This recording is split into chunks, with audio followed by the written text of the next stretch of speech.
Welcome to Private Asset Management's Week in Review. Today is Friday morning, April 21st. I'm Dillon Hakes. And I'm David Allen. David, we have a flat week for markets, slightly to the negative. We're still positive for the year. We've talked before that it's been a strong start to the year. This week we've started earnings season. That's been, driving markets for the most part. What have you heard out of companies that are reporting earnings so far? Well, so far we've had about 17% of the S&P 500 have reported their earnings for this period. As expected, we kind of get in this situation where often earnings, both on the top line and the bottom line, do beat analyst expectations. That's what we're seeing again. So we're seeing, positive surprises both on sales and earnings.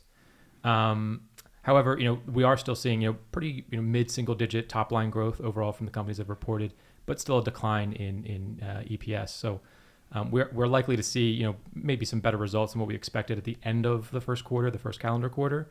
But again, I do think we're likely to see earnings decline once the full results are reported by all companies. So how does the earnings that we've seen so far fit into the bigger picture? You mentioned that we might see some earnings decline. There's a lot of concern out there about the potential of a recession or just that there's some economic storm clouds on the horizon. How does what you've seen so far fit into that narrative? Are things just generally better than expected? Yes. I mean, better than expected. Like I said, they're better than analysts expected at the end of the calendar quarter. It's just sort of about degrees. We do expect there to be some margin compression, but it's about how much. We are going to get, again, pretty moderate sales growth and a decline in earnings. That implies that we're getting a compression in margins, and that's going to have ramifications for investment activity and hiring activity, further on down the line in the economy. So I think it really is about degrees, and I think right now it isn't as bad as what analysts were expecting. Again, just a few weeks ago for what we could see early on in this earnings season.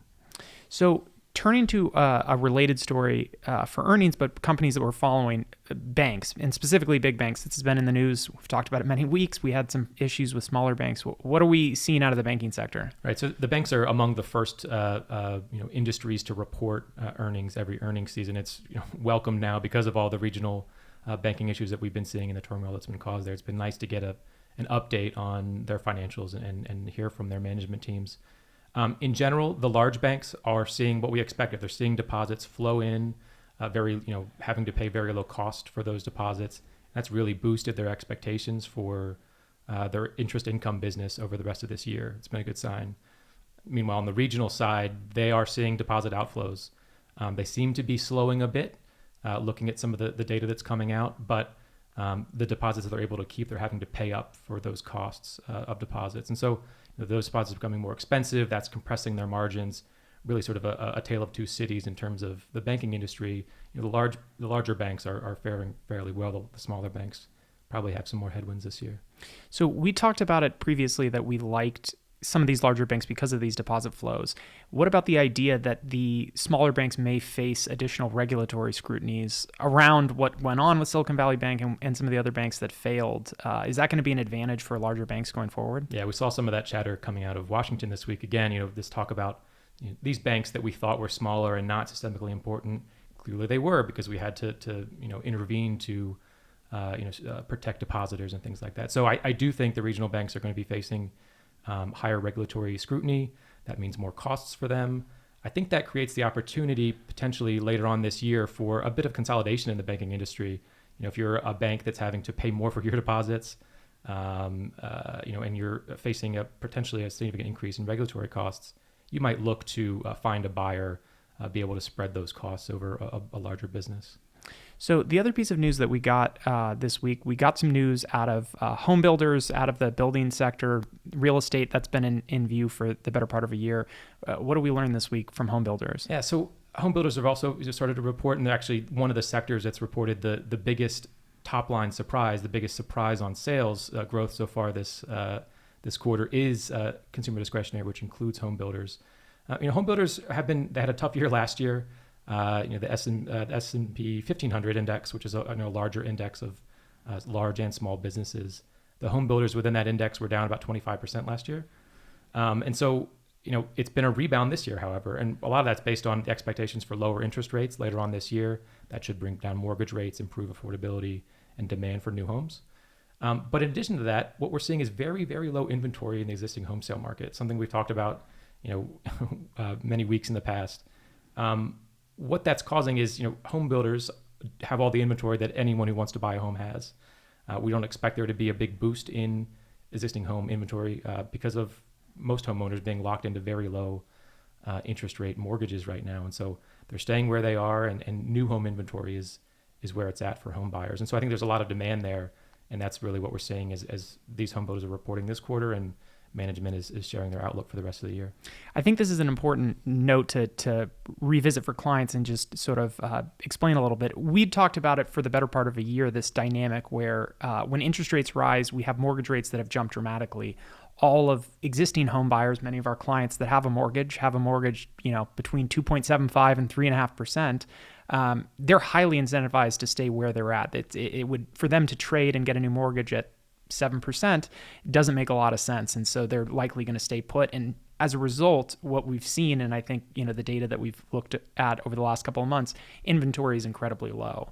And so, one of those ideas is that the only place for inventory in that scenario is from home builders, from new houses that they build. Right. And I think, where inventory lays is just ridiculously low at this point. Right. It's the disparity between where these homes were purchased, where interest rates were then, where they are now. That just creates a lot of friction in that existing home sale market, and it's got to come from somewhere, and that tends to be new home inventories in this environment. So the last piece of news that we got this week, we've talked about it in the past. It's something that we've been looking forward to. It's this debt ceiling crisis, the fight over raising the debt ceiling in Washington. It's something that, when they forecast a fight several months ago, we're getting a little bit closer to the deadline where they actually need to do something. We're starting to hear some rhetoric out of both sides where they start to position themselves for the fight. What did you hear this week? So I think we did get a step forward, at least some progress, some momentum towards reaching a deal. House Republicans have announced a proposal for a $1.5 trillion increase in the debt limit.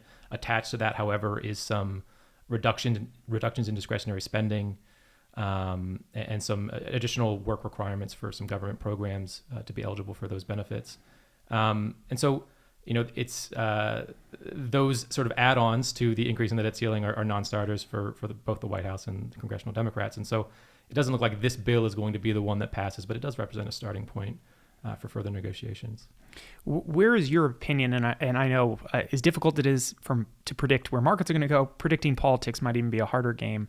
What's your sense and what's your view as far as where this is going to settle? How far along the path are they going to get before they come together and reach some sort of agreement? Well, it sort of depends. There's a lot that's going into it. One of the things is when the X date. When is the date when the Treasury can no longer use what they're calling extraordinary measures to satisfy government spending requirements and debt service requirements. A lot of that depends on how good tax receipts are early this tax season. We got some recent data, and they were about in the middle of where expectations were. So it does look like maybe it's going to be in that second half of the summer timeframe versus the first half. But again, if we have some disappointing tax receipt data that comes out over the next few weeks, that could change, and it could be that the X date is sooner, perhaps as early as June. And so I think that depends. That's really going to factor into how the negotiations go. In terms of the ultimate outcome, I continue to think that we're going to get an increase in the debt ceiling. I don't think that the politicians in Washington will allow the government to default on its debt. I think at some point you sort of put forward a proposal, you see how the public reacts to that, and then people reassess what their positions are. I think we're likely to get, again, an increase in the debt ceiling and perhaps some cuts in government spending, some sort of compromise between the two parties. I hope that is certainly going to come before we reach that X date sometime this summer. So a question that we get from clients a lot around this, and it's very difficult to predict exactly. We can look at history back in I think it was 2012 or 2013 when the last time that we had a significant fight around this. But what would you expect the reaction to markets to be if we go down this path and they don't manage to reach an agreement and we get closer and closer to the date of where there is some sort of default? How would you expect markets to react? Well, increased volatility is likely in equity markets as well as fixed income markets. However, like we said last week, when there's increased uncertainty and a lot of fear in the markets, there tends to be a flood to treasuries. That's sort of the safe haven for investors. And so, in terms of how this could affect treasury markets, I think it's actually we could see some inflows right around this X date. But again, a default by the U.S. government would be catastrophic, and I think we're going to be hopefully reaching a decision long before that becomes a real concern.